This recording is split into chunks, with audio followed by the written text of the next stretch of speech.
যুবক ভাই আমার, যুবতী বোন আমার, যদি জান্নাত পেতে চাই, যদি আরশের ছায়া পেতে চাই, যদি হাউজে কাউসারের পানি পেতে চাই, যৌবনকাল আল্লাহর জন্য বিলীন করে দিতে হবে। আসুন আমরা যৌবনকাল আল্লাহর কাছে বিক্রি করে দিই, পারবো না? আমাদের যৌবনকালটা আমরা বিক্রি করে দিতে পারি না। কার নিকটে বিক্রি করে দেই? আল্লাহর নিকটে। বিনিময় কি?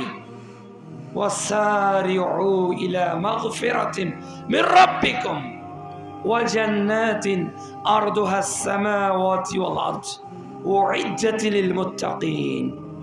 সূরা আল ইমরান অধ্যায় 3 আয়াত 134।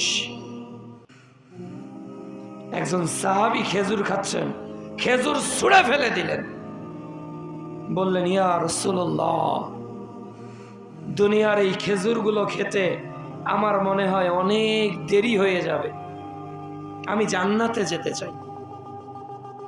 খেজুর ছুঁড়ে ফেলে দিল, যুদ্ধের মাঠে নিজেও মরে গেল, অনেক কাফেরকে মেরেও ফেলল। যৌবনকে আল্লাহর জন্য বিলীন করেছেন, বিক্রি করে দিয়েছেন।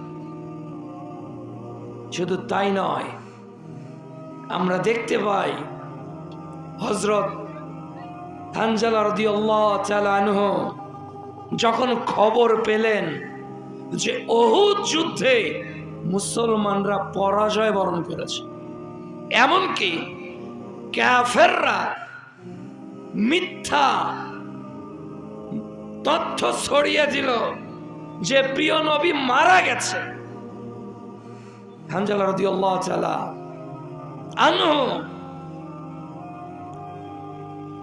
ঘর থেকে উলঙ্গ তরবারি নিয়ে বের হয়ে গেলেন। তখনও বাসর রাত তার শেষ হয়নি। স্ত্রীকে রেখে যুদ্ধের মাঠে চলে গেলেন। যুদ্ধ শেষে সবার লাশ খুঁজে পাওয়া যাচ্ছে, কিন্তু হামজার লাশ খুঁজে পাওয়া যাচ্ছে না। কোথায় গেল লাশ? কোথায় গেল লাশ? স্ত্রী আসছে লাশ খোঁজার জন্য, কোথায় আমার স্বামী? বলতেছি, ইয়া রাসূলুল্লাহ, আমার স্বামী তো যুদ্ধের মাঠে বাসর রাত ফেলে চলে গিয়েছে, ফরজ গোসলটুকুও করেন। প্রিয় উপস্থিতি, এ ছিল যৌবন।